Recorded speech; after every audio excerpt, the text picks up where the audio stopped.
we have really worked hard to ensure that exchequer releases do come.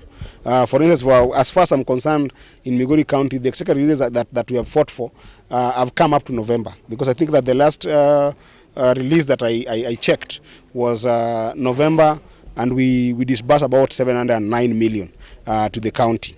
What I know that has really delayed, which can be a challenge even to the county government, is what we call additional county allocation resources, as well as equalization fund, because those ones have delayed on the basis that the national government is finding it hard to give them to counties. One, they have been claiming the issue of infrastructure around those funds, but also just the ordinary thing that we see that the national government has always not been supportive to devolution. But that said, we are fighting for this cash to come, but the normal shareable revenue in terms of exchequer releases, that one we have fought for, and personally for Migori, I've vouched for it to come in the county. By November, all those monies had come. We are only remaining with December and January this year, which is why I'm going back to Nairobi to fight for more funds to come to the county.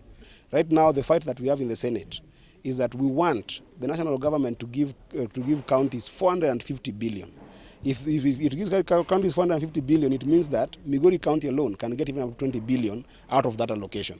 But you see, the national government, and especially the president, is keen to defy this notion that counties need to get money, and also to squeeze us off of that money, because they're arguing right now that we can only be able to get 391 billion. That would mean that in this financial year, you'll only have added counties 6 billion to divide among themselves. That is peanut.